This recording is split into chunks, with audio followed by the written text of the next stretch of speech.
Okay, so what can you do once you have, this sender cell type I and receiver cell type J with this ligand receptor pair? What can you do with that? Well, you can do traditional differential expression analysis, which I believe is covered in other modules as well, where you just look at the difference in expression patterns between these signals. You could do traditional pathway analysis like GSCA with these genes that you've identified, or Metascape or any of these. But what's neat about having this kind of communication network is that you can use a lot of graph theory-based measures as well in order to identify, for example, cliques within these networks.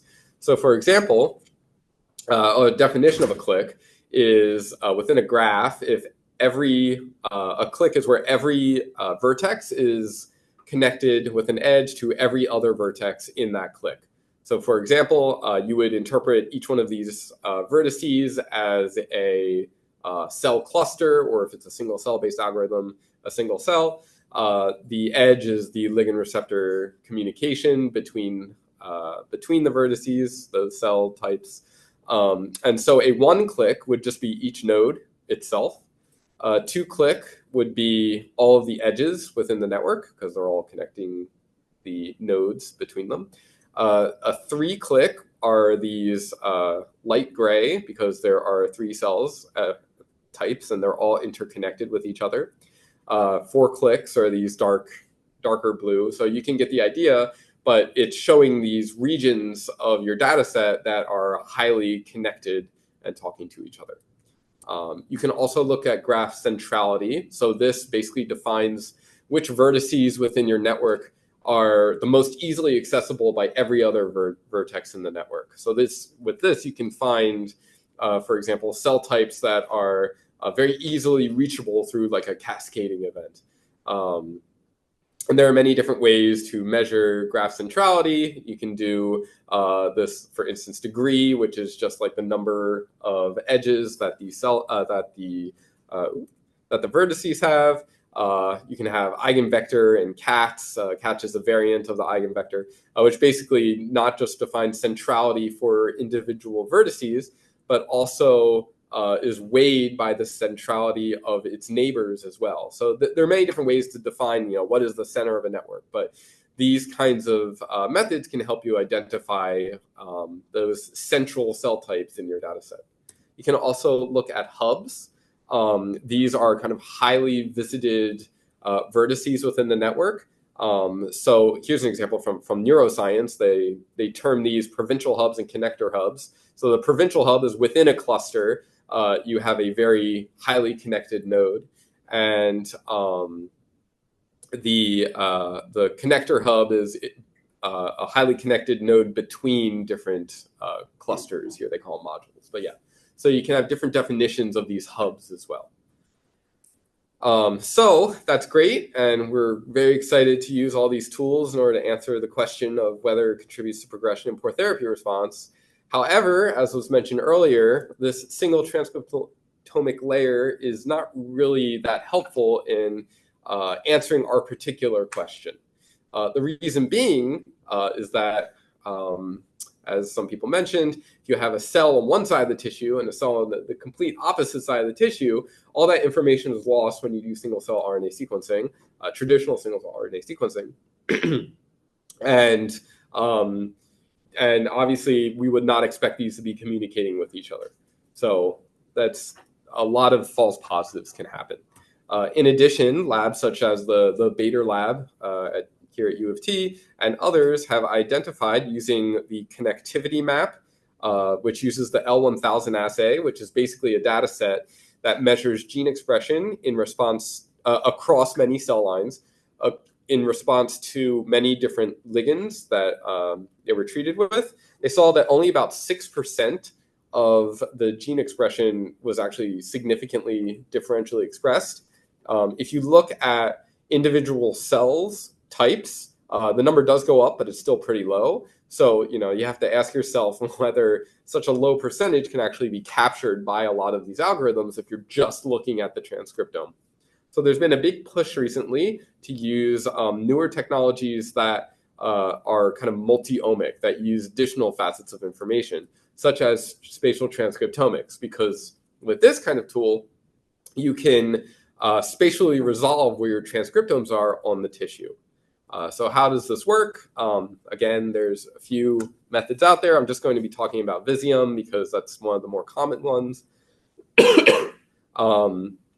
And now they have Visium HD, but for now, I'm just going to talk about the standard Visium.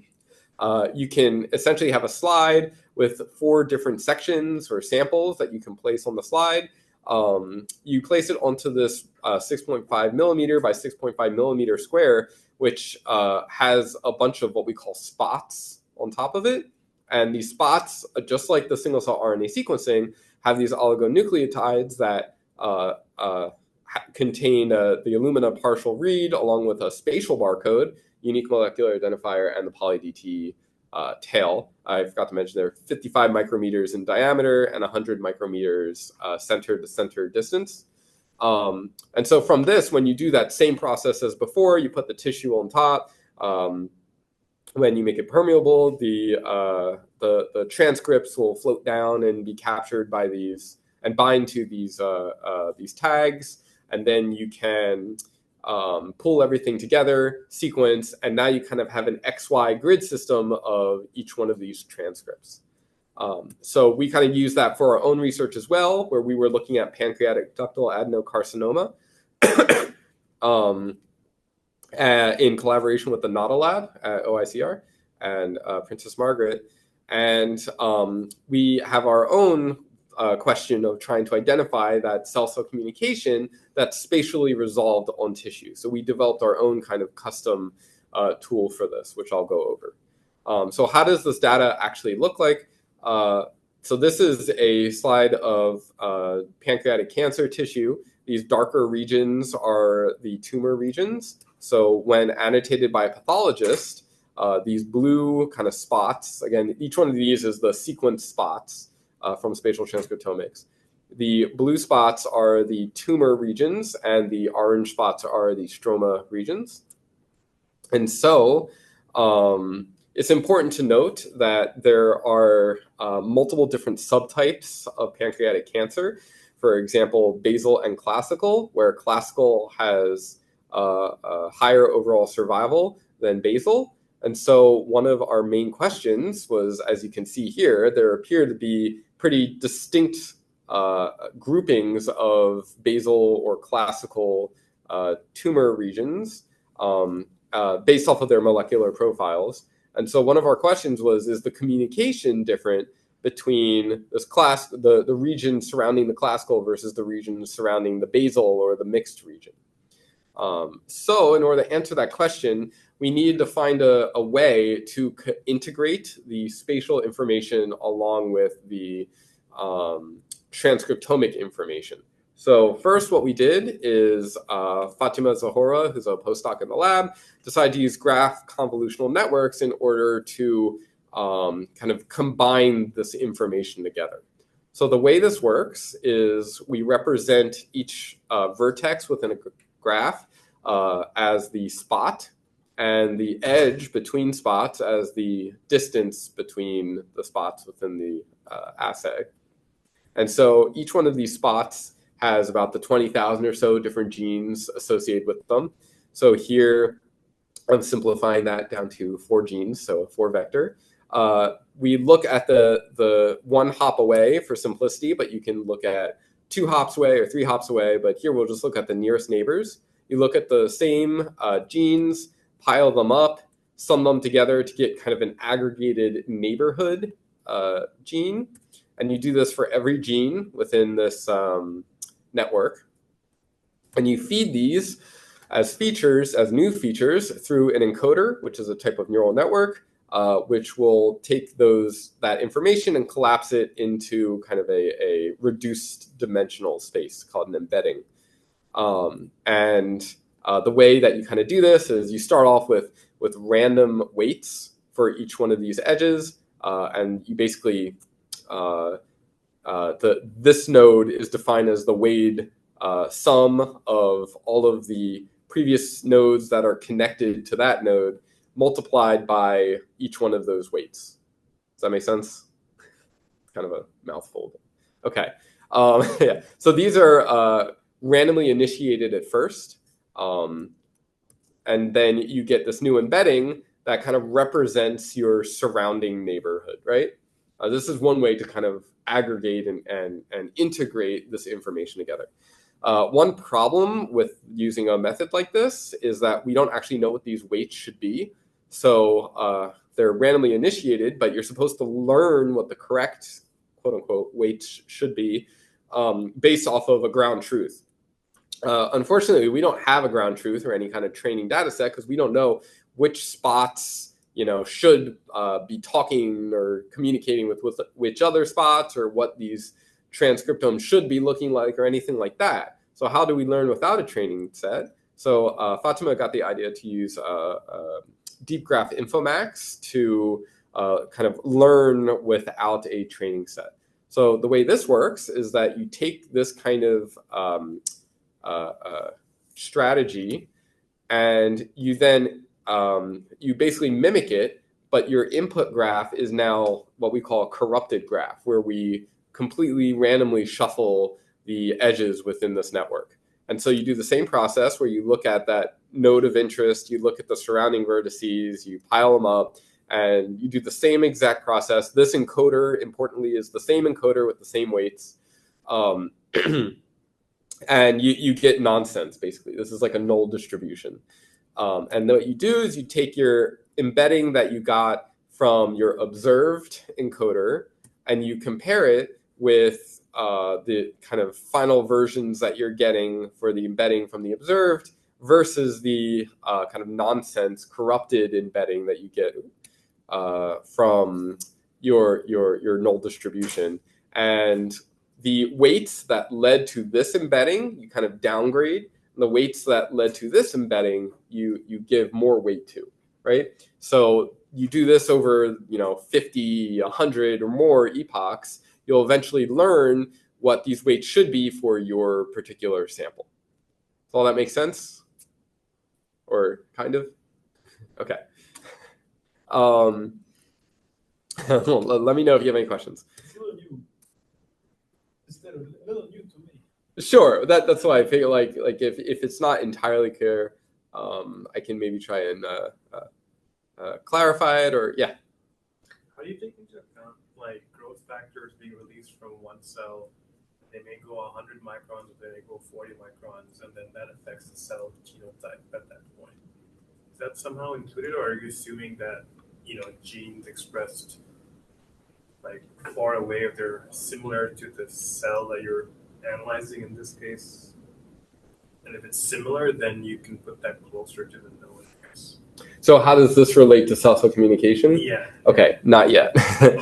I'll get to that. But so this is kind of me trying to tell you guys how the graph convolutional network works overall before getting into how to apply to communication. So right now, this is kind of just grouping together a neighborhood to see like what parts of the tissue belong to which neighborhoods. Yes. So question about this, kind of following up. Yeah. One is that so there is some literature, I think, talking about how far cytokines go in the tissue. Like I don't know if you guys looked at those papers. We did. I don't remember off the top of my head. For paracrine signaling is usually what they're talking about of what is the distance. They're mostly from like biophysics based articles. This was for us determining how many hops away we should look. But I don't remember the exact numbers off the top of my head. So what I remember is that like Paul Fuchs from Calgary, Alberta, they published in 2004, I think, they burned a hole into the liver and they looked how the neutrophils migrate to that sterile injury. And they looked at, different inhibitions, where do they stop the cells. So I think the conclusion was that roughly 100 or 50 micron are the layer that, where the cytokine signaling switches. So my guess would have been is that it's a 50 to 100 micron is how far the signal propagates in the tissue. But that's with a liver and a burned with a mouse. Yeah. And The other thing, what I was thinking of, if I remember right, the niche net considers signatures that the so did you guys look at that too?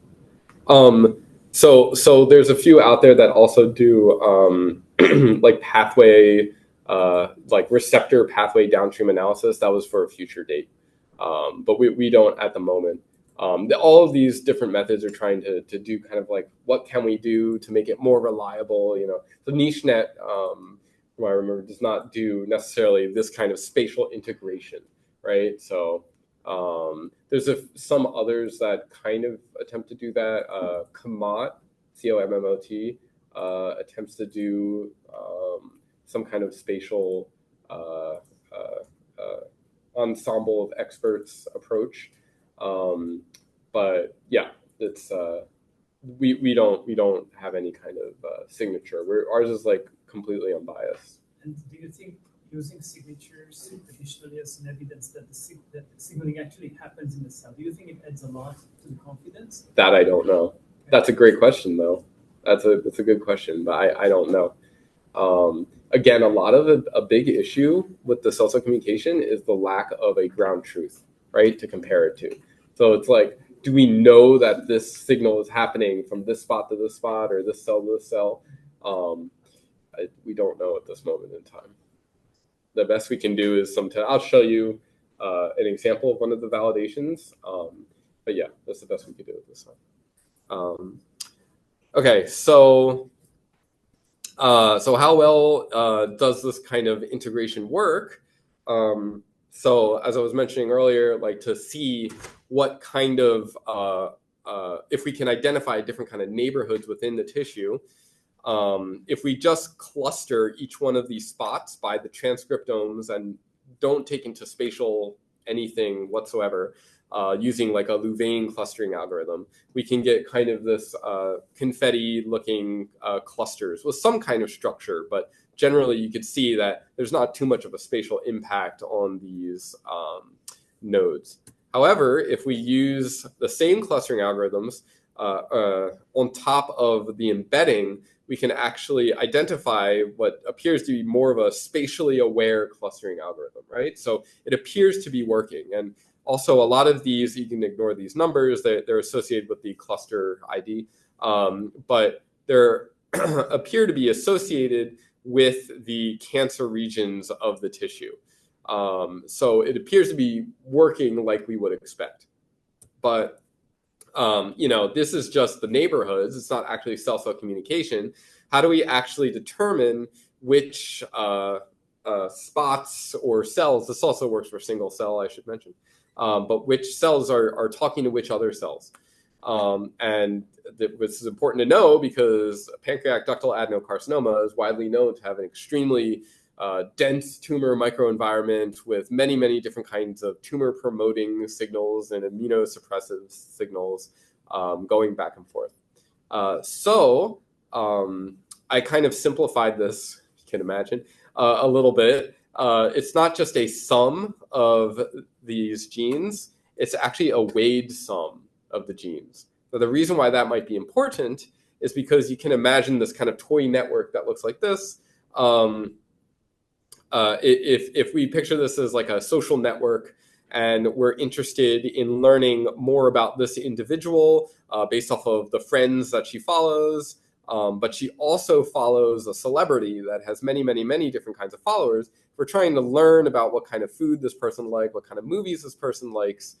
You can imagine that we're going to learn more from her immediate friends because they ate out at some restaurant on Friday night and they all got similar food and they enjoyed it and are sharing pics about it, versus this celebrity who went to Paris and ate at a fancy patisserie and ate it somewhere these people will never eat at, right? So we can actually downgrade this kind of edge based off of the number of the degree of what they're connected to. And so this can give us kind of a new weighed sum for input into the encoder.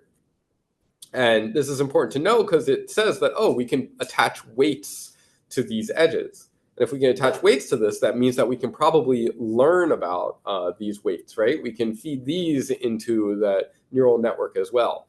And indeed we can, and these are called graph attention networks. Attention as a mechanism has been increasingly popular, especially since the advent of ChatGPT, where I asked it if it uses an attention model, and it says that yes, it does use an attention model, and that attention mechanism allows it to assign varying levels of importance to different parts of the input. So we got an idea that, oh, we can then assign these varying levels of importance to an input. So what if we change the input, instead of the vertices, we change it to the edges and have the edges be the cell-cell communication. So as a result, we now can say that these edges are feature vectors containing the precise ligand receptor type, the distance between these two spots, along with the ligand receptor co-expression score, which was defined, as you remember earlier, as you can like multiply those distributions together, you can find the correlation or anything like that. So that co-expression score. And if we feed this information along with the surrounding neighborhood into an encoder, we can then get a new kind of updated embedding of this communication. And what's great about this is we can just throw away that result because we don't really care about what embedding we get, and instead look at the attention that was learned to each one of these ligand receptor pairs. So again, we don't really care because we can use Deep Graph Infomax again, right? So we don't really care about what this embedding is. We care about kind of what are the important weights and attention that was given to each one of these ligand receptor pairs. And that can tell us which ligand receptor pairs are more reliable than others.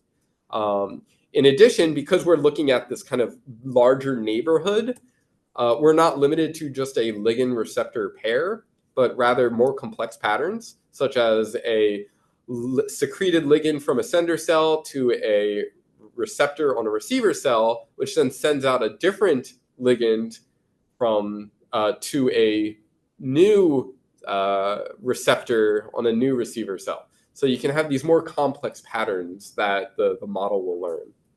And so how well does this actually work? So this is kind of the best that we can do for this validation at the moment.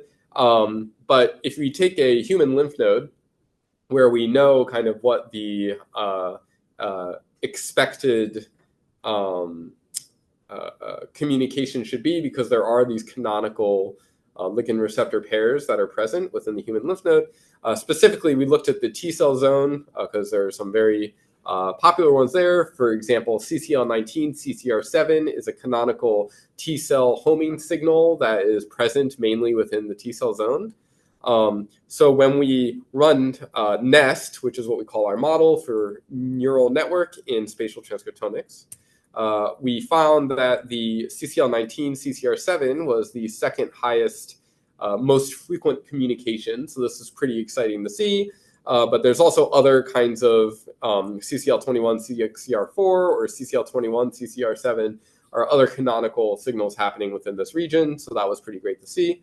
And we can visualize this by drawing little arrows from spot to spot to show particularly the CCL19, CCR7 communication on top of the entire tissue. And you can see it's really overlapping on the T cell zone area. And this is for the high importance. But if we increase the importance threshold that we're interested in, like increase the minimum attention score, you can see like at 95% and 99%, they are still all mainly within the T cell zone regions. So this kind of shows that this appears to be working pretty well. And what's important to know is that going along with the spatial plays a role, within the T cell zone, the CCL19, CCR7 is not among the most highly expressed ligand receptor pairs. However, if we look at the attention score, it is one of the most important ones, right? So these were all considered noise. These are probably real signals, but CCL19, CCR7 is one of the top. So this is all pretty exciting to see. And so when we apply it to that pancreatic ductal adenocarcinoma tissue, we get a figure that looks like this, where if you zoom in, you can see which spot is talking to which other spot. Again, we can do this using newer spatial transcriptomics technologies such as Visium HD. So you can do single cell analysis with this as well. So instead of spots, they can be cells. And we've colored each of these little mini networks by connected component to see where in the tissue they are present. And that's important because when we pile up all of the different ligand receptor pairs by which are the most frequent tumor stroma or tumor-tumor communications, we see a lot that makes sense, like TGF-beta1 and FN1 and insulin. But we also see some, like PLXMB2, MET, which are present mostly within one particular region of tissue. And this is pretty great because it turns out that PLXMB2 is becoming increasingly associated with pancreatic cancer as a potential biomarker. And indeed, when we plot it on top of the tissue, we see that it seems to be mostly present within one location, this classical region, rather than over here, which is basal or mixed regions, showing that there might be these specific kind of communications occurring that are subtype specific, spatially resolved. So this is kind of an example of how you can use these kinds of tools in order to identify like a particular biomarker that you can then further validate in the wet lab. With that, that's kind of all I wanted to go over today. So hopefully you learned about that role of context of why cell-cell communication can be important, different kind of single-cell sequencing technology, how it works, how the overall view of these algorithms work, how cell phone DB and cell chat kind of work, and how we can use spatial transcriptomics and NEST in order to more robustly identify these communications. So yeah, with that,